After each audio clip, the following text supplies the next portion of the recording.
गोव्याचे मुख्यमंत्री मनोहर पर्रीकर आज आपल्या पदाचा राजीनामा देणार आहेत। त्यांना केंद्रीय मंत्रिमंडळात स्थान मिळते, त्यांच्याकडे संरक्षण खात्याची जबाबदारी सोपवण्यात येणार आहे। पर्रीकर सोमवारी उत्तर प्रदेशमधून राज्यसभेसाठी आपला अर्ज दाखल करतील, तर आज गोव्यामध्ये भाजपच्या विधिमंडळ पक्षाची बैठक होईल।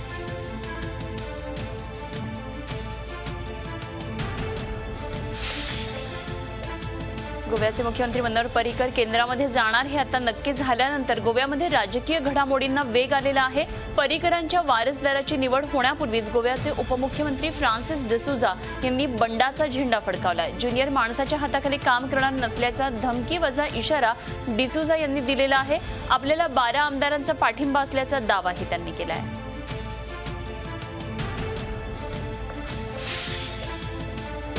गोव्याचे मुख्यमंत्री मनोहर पर्रीकर यांचा केंद्रीय मंत्रिमंडळामध्ये समावेश होणार आहे। मात्र पर्रीकर दिल्लीमध्ये जात असल्यानं गोवेकर नागरिक दुःखात आहेत, याचाच प्रत्यय भाजपच्या कार्यालयात सुद्धा आला। पर्रीकरांना निरोप देताना भाजप आमदार भावुक झाले, अनेकांच्या डोळ्यामध्ये अश्रू तरळल्याचंही पाहायला मिळालं।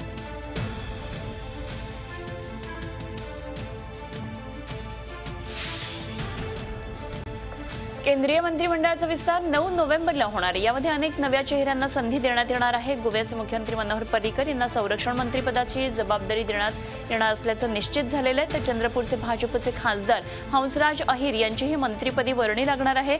तर शिवसेनेच्या सुरेश प्रभू यांना संधी देण्यात येण्याची शक्यता आहे।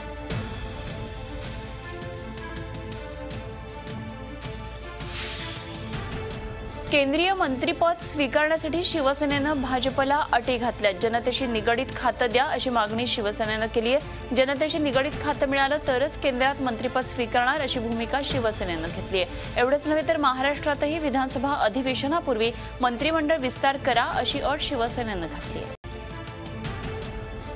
पंतप्रधान नरेंद्र मोदींनी लालपूरमध्ये झालेल्या कार्यक्रमामध्ये विणकामाला नवसंजीवनी देणाऱ्या पॉवरलूम सर्व्हिस सेक्टरची मुहूर्तमेढ रोवली आहे। त्यानंतर मोदींची जयापूर इथं सभा झाली। मोदींनी जयापूर गाव दत्तक घेतलंय। गावाचा सर्वांगीण विकास करण्याची जबाबदारी त्यांनी आता आपल्या खांद्यावर घेतली आहे। मी पंतप्रधान नाही तर प्रधान सेवक आहे असं नरेंद्र मोदी नेहमी सांगतात। शुक्रवारी त्यांनी आपल्या आचरणातून तेच दाखवून दिलं। जयापूरच्या सरपंच दुर्गादेवी जेव्हा भाषणासाठी उभ्या राहिल्या तेव्हा कमी उंचीमुळे त्या माईकपर्यंत पोहोचत नव्हत्या, तेव्हा मोदी स्वतः आपल्या जागेवरून उठले आणि महिला सरपंचसाठी त्यांनी मायक्रोफोन खाली करून दिला।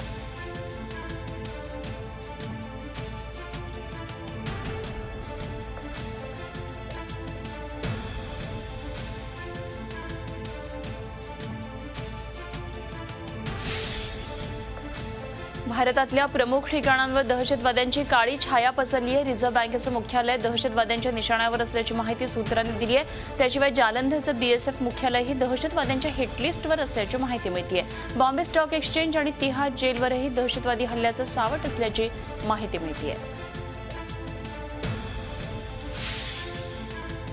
प्रत्येक चेकच्या व्यवहाराबाबत आता रिझर्व्ह बँक खातेदारांना SMS पाठवणार आहे। चेक जमा झाल्यावर आणि हा चेक क्लिअर झाल्यावर बँका ग्राहकांना SMS अलर्ट पाठवणार आहेत। रिझर्व्ह बँकेनं सर्व बँकांना हा SMS पाठवणं अनिवार्य केलंय।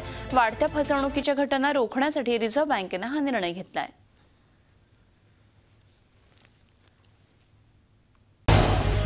झी 24 तास रहा एक पाऊल पुढे।